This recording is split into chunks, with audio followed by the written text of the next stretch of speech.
पहचान बना चुका है। हमने साल 2000 से 2024 तक कई ऐसी नक्सली वारदातें, घटनाएं देखी जहां पर कई लोगों ने अपनी जान गंवाई। कुछ नक्सलियों की भी जान गई तो कुछ यहां पर बस्तर संभाग में ऐसे जवान थे जिन्होंने अपनी शहादत दी है।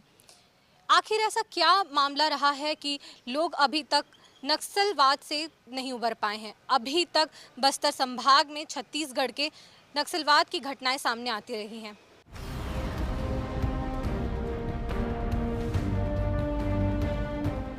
अभी हम मौजूद हैं नारायणपुर जिले के डीआरजी कैंप में, जहां पर ये सभी नक्सल ऑपरेशन यहां से किए जाते हैं। और हम इस दौरान कुछ ऐसे आत्मसमर्पित नक्सलियों से भी बातचीत करेंगे और जानेंगे उनका पक्ष।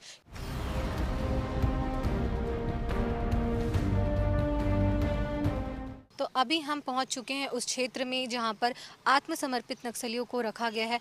मेरे साथ यहां पर एक महिला है, चलिए उनसे बात करते हैं, जिनका नाम सविता बताया गया है। तो मैं अभी उनसे उनका बिना पहचान बताए अभी वो जो जिस नाम से जानी जाती हैं उनसे ही उसी बारे में बात करूंगी। आपका नाम सविता बताया गया है, क्या ये नाम आपका पहले से यही था? बुस्को उर्फ सरिता है। सरिता मेरा नक्सली नाम है और मेरा छठी नाम बुस्को है जी। मतलब आपको क्या ऐसे था कि आप कहाँ पे रहती थी, फिर कब इस क्षेत्र में आई?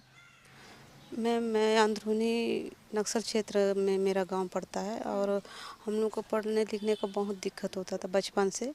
तो हम लोग को और मतलब सुबह से शाम तक पैदल चल के स्कूल पढ़ने यही आना नारायणपुर क्षेत्र में ही थे आप? जी। अच्छा। तो आपको ऐसे मन था कि मेरे को कुछ करना है, पढ़ना लिखना है, कि लोग बोले और आप उस दिशा की ओर आगे बढ़ गई? जी मैम, मुझे पढ़ना था और मुझे कुछ जॉब वगैरह करने का सोच बहुत था, लेकिन ऐसी स्थिति था कि हम लोग को समय थोड़ा हॉस्टल वोस्टल का भी सुविधा नहीं था। तो हम लोग किसी के घर में रह के पढ़ने का कुछ सुविधा नहीं था। किसको देख के, किससे प्रेरणा लेके आप उन लोगों के संपर्क में आई थी? मैम वो राजमन और सपना का हम लोग को छुट्टी, गर्मी छुट्टी होता था तो मीटिंग वीटिंग बुलाते थे।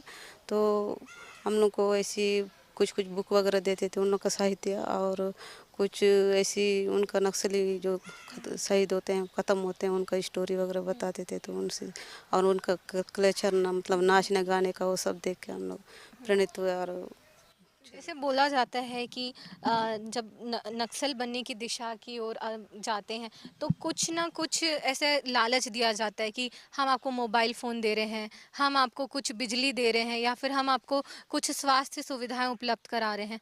ऐसा कुछ आप लोगों के साथ भी हुआ था? कुछ लालच दिया गया था? नहीं मैम, हम लोग के साथ ऐसा कुछ नहीं हुआ है।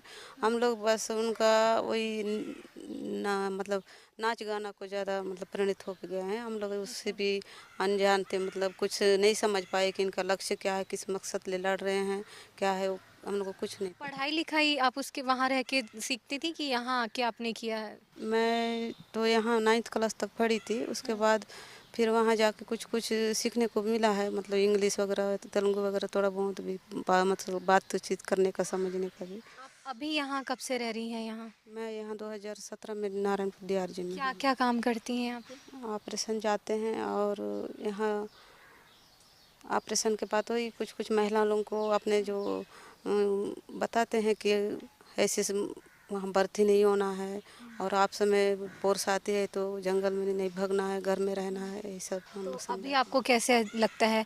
पहले आप बंदूकों के बीच में रहती थी और आप यहाँ पे खुशनुमा माहौल में भी रहती हैं।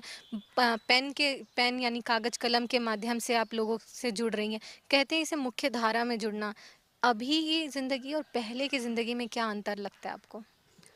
पहले का ज़िंदगी और अभी का ज़िंदगी में बहुत फ़र्क है मैम। और पहले हम लोग वहाँ नक्सली में रहते थे, दिन हो चाहे रात हो, बारिश हो चाहे गर्मी हो, मतलब वही रूट रहता था चलने का, वही टेंट में, कभी बरसात में टेंट लगा के सोना, और चलना है मतलब चलना है। और फोर से घुसी आने हम लोग को कभी तो खाना वाना का नसीब भी नहीं होता था। और यहाँ जब हम लोग सरकार की मुख्य धारा में आए हैं तो अभी यहाँ हम लोग अच्छे से चैन की नींद सोते हैं, और हमारे पास आज पैसा है, कपड़ा थोड़ा सा ढंग का पहनते हैं, और गाड़ी में बैठ के हम लोग आज ड्यूटी वगैरह करते हैं। महिला होने के नाते महिला जीवन जीना ऐसे ही आसान नहीं होता है। स्वास्थ्य यानी अपनी तबीयत खराब हो जाना, थोड़े से में कुछ हो जाना, ये सबसे अलग हट के यहाँ पर जो सुख सुविधाएं मिल रही हैं, उसके बारे में कुछ बताइए। आपका आपकी आंखें कह रही हैं कि आप किस जज्बात को पहले की शायद यादों में चली गई हैं, लेकिन आपके इमोशंस को देख के मुझे जितना समझ आ रहा है कि इस सरकार ने और यहाँ के लोगों ने आपकी बहुत ज़्यादा मदद की है इस पूरे आपके जीवन को बदलने में। क्या ये सही है? यस मैम, ऐसे ही है कि यहाँ पर हम लोग आज महिला लोगों को शासन अच्छे मतलब ध्यान से देखकर हम लोग को आप आपकी जो पुरानी साथियाँ रही होंगी या साथी रहे होंगे, कुछ तो रहेंगे, आप उनको क्या संदेश देना चाहेंगे इसके ज़रिए? हम लोग तो हर बार ऐसी मतलब मीडिया के सामने या तो ऐसी आप सब में जाते हैं तब भी हम लोग बोलते हैं मैम कि अनजान में उस मुख्य धारा मतलब नक्सली में गए हैं तो सरकार की मुख्य धारा में वापस आए और आप अच्छा जीवन जी ले बोल के बोलते हैं। और अभी जाने वाले जो महिला लोगों को भी मत जाओ बोल के बोलते हैं। देखिए, अभी हमने बातचीत की यहाँ पर एक ऐसी महिला से जिन्होंने अपनी ग्राउंड लेवल पर काम किया है, किसी एक ऐसी जगह से बाहर निकल कर आई हैं जिन्होंने उस दर्द को जिया है और उसके बाद उस बदलाव को देखते हुए उनकी आंखें नम हो गई हैं। मेरे साथ यहाँ पर कुछ और साथी भी हैं, हम उनसे भी चर्चा करेंगे। मैं आप सभी से अनुरोध करूँगी कि ये हम एक ऐसे चीज़ पे बात करें, एक ऐसे मुद्दे पर बात करें जिस पर मैं आप इनका नाम नहीं बताऊंगी, लेकिन हम इनसे इनके अनुभव के बारे में बात करेंगे। मैं आपसे जानना चाहूँगी कि आप किस तरीके से, किस जगह से आते हैं और फिर यहाँ पर कब आए और क्या कुछ बदलाव आपने देखा है? वैसे 2013 में मैं यहाँ पे नारायणपुर आया हूँ। 2013 से आज तक का और उससे पहले जो मेरा जीवन था नक्सलियों में, बहुत फ़र्क है। वहाँ पे हर चीज़ में डर के जीना, यहाँ खुल के जीना बहुत अंतर है। यहाँ आने के बाद हर नया चीज़ सीखने को मिला, देश दुनिया क्या है, ज़िंदगी क्या है। वहाँ अंदर में रह के कोई ज़िंदगी नहीं है। पढ़ना लिखना आता था वहाँ पहले? मैं 8वीं तक पढ़ा था। पढ़े थे? अपने यहाँ स्कूल है तो यहाँ आके पढ़ाई पूरी की? यहाँ मैं अभी 10वीं किया हूँ। अच्छा, 10वीं के। जी। आगे आपको लगता है कि अगर मैं वहाँ नहीं होता और यहाँ पे मेरे को पहले ये वाली ज़िंदगी मुझे पहले मिलती, तो मैं आज ये होता? जैसे हम छोटे बच्चे से पूछते थे पहले, आज के ज़माने में पूछते हैं कि मैं डॉक्टर बनना चाहता हूँ। क्या आपकी ऐसी कोई इच्छा है अभी भी कि मेरे को ये बनना है या इस दिशा में आगे बढ़ना है? मैम एक्चुअल है क्या, गैप भी हो गया पढ़ाई ज़िंदगी, जो उम्र होता है उसमें पढ़ाई हो सकता था। अभी मेरा कोई ये नहीं है। सिर्फ मैं इतना सोचता हूँ कि अपना जो माड़ है, हम सब माड़ से ही आते हैं। माड़ पूरा नक्सल समस्या से जूझ रहा है। तो आज भी हम लोग सरिता मतलब ये भी बताई पहले कि सब समस्या से जूझ रहे हैं, उनको बाहर निकालना ज़रूरी है। आज हम यहाँ आके अच्छे से जी रहे हैं तो वो ज़िंदगी वो भी देखें। अब ऑपरेशन ज़्यादा हो गया, तेज़ हो गया है फोर्स की ओर से, तो फिर हमारा हर संदेश रहता है कि आप लोग आओ, सरेंडर करो। अभी ऐसा कहा जा रहा है कि नियत नैलानार योजना जो चल रही है, उसके बाद से एक दहशत जो पहले लोगों में, आम जनों पे हुआ करता था, अब नक्सलियों में ये दहशत देखी जा रही है। इस बारे में आपका क्या कहना है? नल्ला वाला उस प्रोग्राम के बारे में उतना मेरे को ये नहीं है, लेकिन हाँ है, नक्सलियों में भी वो एक भय है। नया चीज़ वहाँ पे नया चीज़ बनेगा, नेटवर्क जाएगा, हर चीज़ मतलब सरकारी सुविधा जाएगा, तो उनको बहुत परेशानी है। उसमें उनको बहुत फ़र्क पड़ा है मेरे ख्याल से। मेरे साथ एक और साथी हैं जो इस जगह पर सबसे पुराने हैं और उनका जो नज़रिया है इसको बदलाव में, वो कुछ अलग दिखाई दे रहा है। चलिए उनसे ही जानते हैं। आपका इस बदलाव के बारे में क्या कहना है? इस बदलाव के बारे में तो बहुत अच्छा है मेरा। मैं पहले उधर था नक्सली में, तब बहुत डर डर के जीते थे और डर डर के हमेशा रहने का होता था। अभी यहाँ पर आने के बाद हम लोग ऐसे एकदम खुल के ज़िंदगी जी रहे हैं, अपना परिवार के साथ आराम से रह रहे हैं। परिवार के साथ यहाँ रहते हैं अभी? परिवार के पूरे परिवार को निकाल कर आपने बाहर यहाँ लेके आए हैं? नहीं, मैं तो यहाँ पर अकेला आया था, बाद में नक्सल लोग खुद मेरा परिवार को भगा दिए। अभी पूरा परिवार यहाँ पर है। अच्छा। अभी परिवार के साथ रह रहे हैं, बच्चों के साथ, तो अच्छा लगता है अभी। पहले तो परिवार को मिलने नहीं देते थे, वहाँ जाने से इन लोग ये नहीं आएंगे, उधर ही भगेंगे, ऐसा टाइप का उनका सोच था नक्सलियों का, इसलिए मिलने भी नहीं देते थे वहाँ पर। ऐसा कहा जा रहा है कि नारायणपुर में सबसे ज़्यादा अच्छे तरीके से स्वास्थ्य सुविधाएं ये ट्राइबल जो इलाका है इनमें मिला है। आपको और आपके परिवार को इन स्वास्थ्य सुविधाओं का लाभ मिल रहा है? हाँ मिल रहा है मैम, मिल रहा है यहाँ। आप जिस तरीके से पहले की ज़िंदगी थी, अब तो मेरे को लग रहा है जिस तरीके से आपने बताया, भूली यादें कह सकते हैं। आप इस याद को किस तरीके से भुलाने की कोशिश कर रहे हैं? जो बच्चे हैं उनके लिए, मैं उनके लिए संदेश देना चाहता हूँ कि उन लोग भी आए हमारा जैसा, यहाँ पर सलेंडर हो जाए, उसके बाद हमारा जैसा यहाँ ज़िंदगी खुल के ज़िंदगी जिए। अभी डर डर के रह रहे हैं वहाँ पर, इधर से भी डर आप है। अकेले आए थे कि पूरे साथ ही यहाँ आए थे? नहीं, हम लोग ये इसके साथ दोनों आए थे अच्छा, यहाँ। दोनों। कैसे मतलब कैसे मन किया कि अब मेरे को यहाँ से निकलना है? क्या ऐसा आपने देखा कि वहाँ पे आप जुड़े थे और ऐसा क्या महसूस किया कि अब यहाँ से निकलना है? वहाँ तो पहले जुड़ते समय जुड़े थे, वहाँ छोटा उम्र था उस समय, हल्का उम्र था, तो उनके कितने साथ साल के रहे होंगे? मैं 18-19 साल का था उस समय। उसके बाद जुड़ा था, उसके बाद वहाँ रहते रहते पूरा फिर यहाँ मेरे साथ वाले जो लड़के लोग थे गांव में रहते थे, कुछ लोग यहाँ पढ़ाई करके नौकरी करते थे, उनको देख के मेरा भी मन लग रहा था कि मैं भी यहाँ से निकल जाऊँगा तो ऐसे ही रहूँगा, ऐसे सोच में रहता। वहाँ एक दूसरा का दबाव में काम कर रहे थे, ये दबाव में नहीं करूँगा, वहाँ जाऊँगा तो मैं अपना खुल के जीऊँगा ऐसा। क्या दबाव दिया जाता था आपको? वहाँ कुछ भी सामान पहनने का ओढ़ने का भी अपना मर्जी से लाने से उन लोग बोलते थे कि अपना मन मर्जी कर रहे हो, ये ऐसा नियम नहीं है, जो पहनते हैं वही पहनना है, ऐसा बोलते थे। कपड़ा लता भी और जूता चप्पल भी घड़ी भी अपना मर्जी से नहीं लाना है वहाँ पर, जो उन लोग देते तो उसी को पहनना है। अभी नारायणपुर से कहीं बाहर निकलना हुआ है कभी? आप बाहर गए हैं, बाहर की दुनिया देखी है आपने? हाँ मैम, अभी बीच में गए थे हम लोग, विशाखापट्टनम गए थे, यहाँ से डीआरजी वाले सब के सब गए थे घूमने, तो बहुत हमको देखने को मिला वहाँ पर। अच्छा, कभी हम लोग ज़िंदगी में नहीं देखे थे, समुद्र को भी नहीं देखे थे, हम लोग देखे, वहाँ खेले कूदे, बहुत अच्छा घूमे हम लोग। बदलाव का आपको बदलाव का बहुत देखने को मिला। कैसा लगता है अगर आप पहले की ज़िंदगी में ही वहाँ पड़े रहते और वहाँ आपको कोई पूछने वाला नहीं होता, किसी के दबाव में आप वहाँ पे रहते, काम करते। यहाँ पे आपको जो आज़ादी मिल रही है, क्या आप अपनी आने वाली पीढ़ी को भी यही संदेश देना चाहेंगे? हाँ, हम लोग तो देने चाहते हैं मैम, वहाँ ज़िंदगी रह रहे हैं उससे अच्छा यहाँ का ज़िंदगी है, इसलिए आप लोग भी आ जाओ यहाँ पर, अच्छा से जियो बोल के हम बोल रहे हैं। कुछ और साथी हैं हमारे साथ जिन्होंने इस दिशा में, इस मुख्य धारा में शामिल होने के लिए वो आगे आए हैं।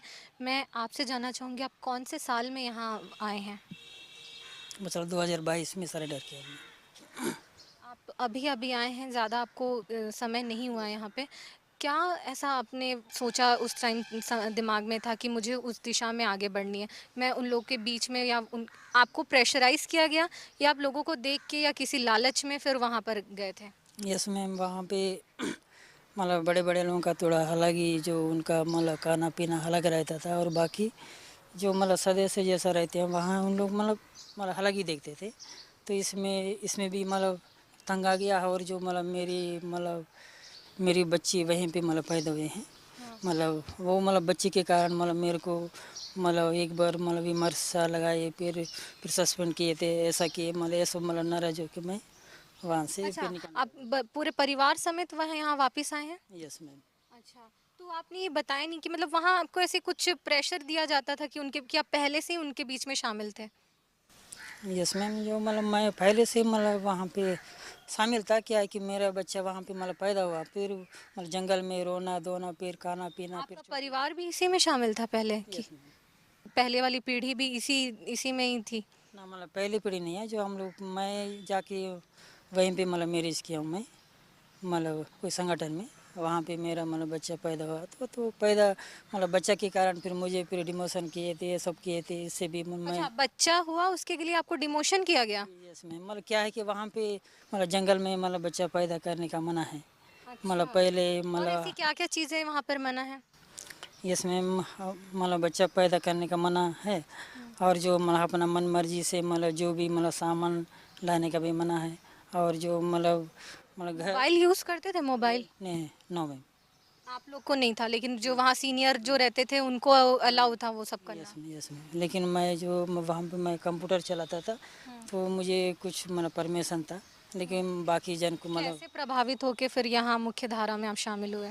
यस मैम, मैं फिर वही मतलब बच्चे के चलते मैं उसको मतलब भविष्य के बारे में सोचूंगा बोल के उसको मतलब मैं तो वहाँ से मतलब मेरे को जाने का रास्ता ही नहीं मिल रहा था, मतलब बच्चे को घर ले जाके वापस आऊँगा बोल के मैं तब फिर कोई संगठन से मतलब घर देखने के लिए गया और फिर वहाँ से वापस नहीं आया मैं। तो देखा, अभी हमने बात की नियत नलानार योजना की, जिस तरीके से यहाँ पर काम किया गया है। इसके पहले भी नक्सल ऑपरेशन चलाए गए थे और ऐसे ही हम अलग अलग ज़िलों में जाते हैं और वहाँ से आपको खबर दिखाते हैं कि किस तरीके से शासकीय योजनाएं या सरकार की पहल के तहत ये लोग अब मुख्य धारा में शामिल हो चुके हैं।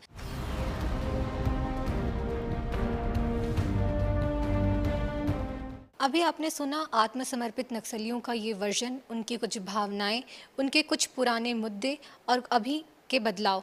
चलिए, इसी पर ज़्यादा जानकारी के लिए हम नारायणपुर एसपी प्रभात कुमार जी से बात करते हैं और जानते हैं कि इन आत्मसमर्पित नक्सलियों के लिए क्या कुछ आगे किया जाना है। सर, स्वागत है आपका एशियन न्यूज़ में। अभी जैसा कि हम सुन रहे थे आत्मसमर्पित नक्सलियों के बारे में कि किस तरीके से उन्होंने ये बदलाव को देखा है और इससे जिया है, इसके लिए आगे क्या कुछ किया जाना है? तो दो तीन चीज़ें हैं। पहले ये समझना ज़रूरी है कि नक्सली आत्मसमर्पण क्यों कर रहे हैं। तो इसमें सबसे पहली चीज़ ये है कि नक्सलवाद, उसकी विचारधारा, जो बाहरी नक्सली नेता यहाँ आए थे माड़ में 20, 30, 40 साल पहले, उन लोगों ने लोगों से क्या वादा किया था। उन्होंने बोला था कि आपके पास विकास नहीं आई है और इसके लिए हम आदिवासियों के विकास के लिए और पूरे क्षेत्र के विकास के लिए आंदोलन करेंगे। अब उनको दिख रहा है, जो नक्सली आत्मसमर्पण कर रहे हैं, उनको दिख रहा है कि ये जो प्रारंभिक एम था, सबसे पहला चीज़ ये है कि विकास की परियोजनाओं का ही ये विरोध करने लगा, जिससे लोग दुखी हैं और वापस मुख्य धारा में आ रहे हैं। दूसरी चीज़ है, टारगेट कौन है।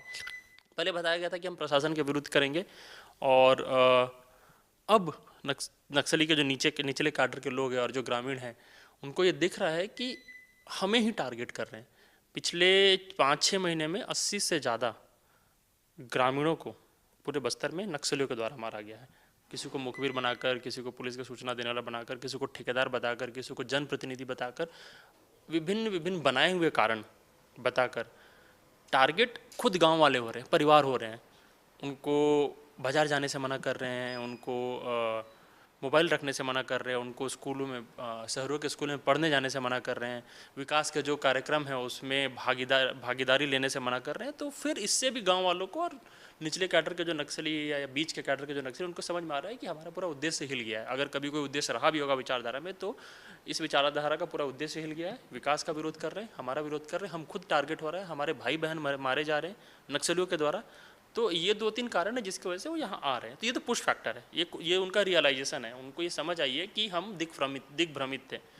फिर पुल फैक्टर, सरकार उनके पास गई है, हम उनके पास गए हैं और हम सरकार की सारी परियोजनाओं को लेकर जा रहे हैं। नियत नीलानार हुआ, अनाज के PDS का हो गया, इलेक्ट्रिसिटी, टावर, रोड, कुल 52 स्कीम्स को नियत नीलानार के अंतर्गत कैंप के आसपास के 5 से 6 गाँवों में सैचुरेट करने का प्लान है। तो ये पुल फैक्टर है। एक तरफ विकास लेकर सरकार आ रही है, जिससे ग्रामीणों को फ़ायदा है, जिससे आदिवासियों को फ़ायदा है, जो नक्सलियों को आकर्षित भी कर रहा है और मुख्य धारा में ला रहा है, और दूसरी तरफ विकास का विरोध किया जा रहा है। उसके अलावा फिर व्यक्तिगत क्या फ़ायदा है। व्यक्तिगत फ़ायदा है कि नक्सली जब आत्मसमर्पण करते हैं तो एक इनाम राशि है, उनके रैंक के हिसाब से इनाम राशि है, उनके हथियार के नाम से इनाम राशि है, उनको नौकरी मिलती है, उनको रहने को घर मिलता है, सुरक्षा मिलती है, पढ़ाई लिखाई का अवसर मिलता है, स्वरोजगार की योजनाओं में भी उनको प्राथमिकता मिलती है। उसके अलावा सरकारी नौकरी के भी कुछ प्रावधान है। तो ये अतिरिक्त फ़ायदे हैं जो उनको मुख्य धारा में ला रहे हैं। लेकिन सबसे महत्वपूर्ण चीज़ है, बात सिर्फ इन फ़ायदों का नहीं है, उनको आशा दिख रही है कि जीवन सामान्य होगा। जीवन 40 साल पहले जैसे हिंसा मुक्त था माड़ में, वैसे हिंसा मुक्त होगा और बहुत आगे जाएगा। नारायणपुर या कुतुल भी, नारायणपुर तो है ही, कुतुल भी वैसा होगा जैसा कुआकोंडा है, जैसा दांतेवाड़ा है और शायद जैसा जगदलपुर है। तो जगदलपुर, दांतेवाड़ा, कुआकोंडा, सुकमा, तोंगपाल वगैरह में भी आज से 10 साल पहले, 15 साल पहले बहुत ज़्यादा नक्सलिज्म था। वहाँ पर जो सामान्यता आई है लोगों को दिखता है, लोग जाते हैं वहाँ पे, तो उन्हें कुतुल में भी वही चाहिए, गारपा में भी वही चाहिए, ओरछा, आदेर, गोमागल, इन क्षेत्रों को भी कुआकोंडा, दांतेवाड़ा, तोंगपाल या कोंटा जैसा बनाना है। तो वो आशाएं उन्हें दिख रही है जिसके लिए वो आत्मसमर्पण कर रहे हैं। सर अभी जैसा आपने जिक्र किया क्षेत्रों का, बाकी ये जो ज़िले हैं, सुकमा हो गया, दंतेवाड़ा हो गया, नारायणपुर की क्या चुनौतियां हैं? इवोल्यूशन है, स्टेजेस में बढ़ोतरी होती है। तो दांतेवाड़ा सबसे पहले शायद नक्सलियों से लड़ना शुरू किया था, लड़ाई में सबसे आगे है। सुकमा मेच्योर कर रहा लड़ाई में, नक्सलियों को बहुत ज़्यादा हद तक मात दी है। नारायणपुर बीजापुर में अभी नक्सलियों के साथ लड़ाई जारी है। तो उस हिसाब से हमने बहुत सीखा है सुकमा और दांतेवाड़ा की लड़ाई से, जगदलपुर कोंडागांव की लड़ाई से, और उन चीज़ों को हम यहाँ पे इम्प्लीमेंट कर रहे हैं। दूसरी चीज़ है कि यहाँ पे टरेन थोड़ा डिफ़िकल्ट है, टरेन बहुत डिफ़िकल्ट है, कनेक्टिविटी कम है, बट उसमें बहुत तेज़ी से बढ़ोतरी कर रहे हैं हम। आज से 1 साल पहले तक भी हम सिर्फ सोनपुर तक जा पाते थे, आज मसपुर तक रोड है जो कि सोनपुर से 10 किलोमीटर आगे है, और शायद 1 साल के अंदर हम पूरे छोटे बिटिया तक जा पाएंगे। कुतुल जाना एक बड़ा चैलेंज हुआ करता था, अब हम मोहंदी तक ऑलरेडी जा सकते हैं। कोई भी इंसान कार बाइक उठाकर एक सामान्य स्पीड पे 30-40 के स्पीड में कुतुल मोहंदी तक पहुंच सकता है। बहुत जल्दी कुतुल भी पहुंचेंगे और बहुत जल्दी हम महाराष्ट्र बॉर्डर तक भी जाएंगे। तो जैसे जैसे रोड सड़क जा रही है, मोबाइल के टावर जा रहे हैं, बिजली पहुंच रही है, बिजली बहुत तेज़ जाती है, आशा की किरण उतनी ही तेज़ अंदर जा रही है।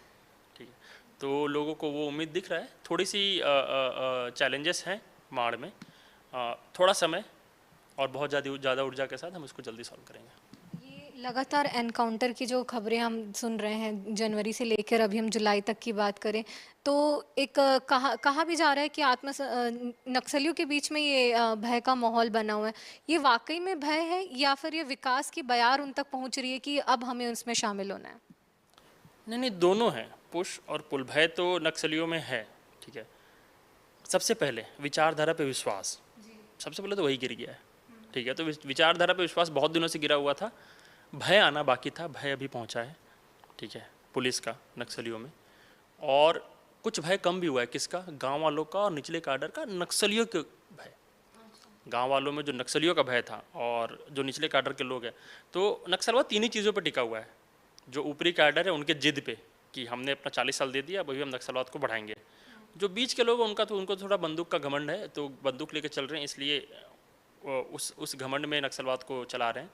जो नीचे के कैडर हैं, मिलिशिया हो गया या फिर नीचे के कैडर है, वो ऊपर वालों के डर से जी रहे हैं, ठीक है। उनका तो भरोसा कभी था भी नहीं और अब भी नहीं है, वो डर बहुत कम हुआ है और उनका प्रशासन पे भरोसा हुआ है, वही सबसे पहले सरेंडर कर रहे हैं, ठीक है। सर ये आत्मसमर्पित नक्सलियों को कुछ सुविधाएं प्रोवाइड कराई जाती हैं, कुछ उन्हें आगे बढ़ने के लिए उन्हें प्रोत्साहन किया जाता है। इन नक्सलियों का कहना है कि हमें और आगे कुछ पढ़ने दिया जाए, कुछ हमें आगे की और प्रोत्साहन राशि हमें इसमें मिले। इस दिशा में क्या प्रयास किया जा रहा है शासन प्रशासन दोनों की तरफ से? नहीं, स्वरोजगार की जितनी भी योजनाएं सरकार की NRLM के अंदर होगी या फिर नियम निर्माण के अंदर, उसमें उनको प्राथमिकता दी जाती है। और इसके अलावा शिक्षा और स्वास्थ्य के जितने भी स्कीम्स हैं उसमें उनको प्राथमिकता दी जाती है। बहुत कुछ स्पेसिफिक कुछ नीड्स होगी तो हम उसको केटर करेंगे, और इंडिविजुअल बेसिस पे हम करते हैं। मतलब एक तो स्कीम्स होता है जो सामान्य होता है, सभी सरेंडर नक्सलियों को जिसका फ़ायदा मिलता है। व्यक्तिगत रूप पे भी हम बहुत सारी इनिशिएटिव्स लेते हैं, उसके लिए स्कोप होता है बहुत सारे स्कीम्स में, वो हम करेंगे।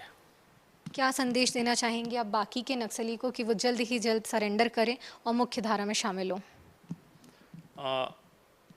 40 साल पहले माड़ जैसा था, वो परिस्थिति सबसे पहले वापस लाइए, हिंसा हटाइए। दूसरी चीज़ है, आपके आसपास के क्षेत्र आपसे आगे निकल रहे हैं, संस्कृति में, विकास में, शिक्षा में, स्वास्थ्य में। तो वादों पे नहीं भी जाएं तो उदाहरण पे चले जाना चाहिए, उदाहरण सच्चाई होती है। तो कुआकोंडा के बारे में पता करिए, तोंगपाल के बारे में पता करिए, कोंटा के बारे में पता करिए, जगदलपुर, कोंडागांव, कांकेर, छोटे बिटिया, सभी क्षेत्रों के बारे में पता करिए। और इस उम्मीद के साथ कि आपका कुतुल, हमारा कुतुल और गारपा, ओरछा, गोमागल, आदेर भी इन क्षेत्रों के जैसा जल्दी बने, इस उम्मीद के साथ हथियार रखिए, मुख्य धारा में जुड़िए, विकास के धाराओं में जुड़िए और आगे बढ़िए। मैं अंतिम सवाल आपसे करना चाहूँगी। मैं नारायणपुर पहली बार आई, बहुत प्राकृतिक रूप से खूबसूरत है।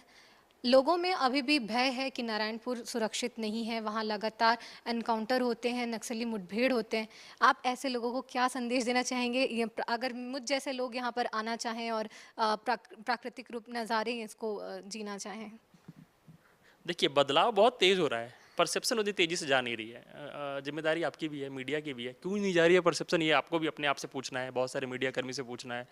और बाकी हमारी भी जिम्मेदारी है कि जो बदलाव यहाँ तेज़ी से आ रहे हैं या फिर आ गई है, उसको हम जन सामान्य के पास ले जाएं। दूसरी चीज़ है, टूरिज़्म एक बहुत बड़ा स्ट्रेंथ बन सकता है माड़ का, अबुझ माड़ का। अंदर अंदर हम ऑपरेशन किए हैं। मैं आपको बताता हूँ, फरसबेड़ा धूरबेड़ा के पास एक ज़बरदस्त रॉक फॉल है जहाँ पर इंसान रॉक क्लाइंबिंग, रैपलिंग कर सकता है। माड़ में टूरिज़्म कर सकते हैं। माड़ की जो पहाड़ियाँ होती हैं वो लंबी लंबी श्रृंखलाएँ होती हैं, बहुत ऊंची पहाड़ी, जिसके ऊपर में एकदम फ्लैट होता है, जिसके ऊपर 10-10 फुटबॉल ग्राउंड बन सकते हैं। इस टाइप के एकदम फ्लैट ज़बरदस्त जगह होती है, तो वो भ्रमण कर सकते हैं। ट्रैकिंग के लिए बहुत अच्छी अपॉर्चुनिटीज़ हैं यहाँ पे, वो करा सकते हैं हम। तो टूरिज़्म, एडवेंचर टूरिज़्म के लिए बहुत सारी चीज़ें हैं यहाँ पे।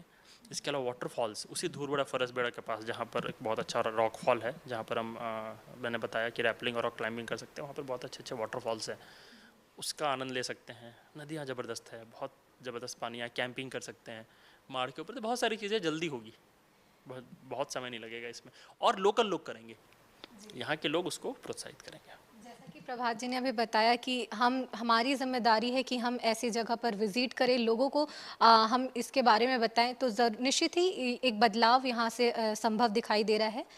कैमरामैन प्रसाद के साथ पूनम ऋतु सेन, नारायणपुर।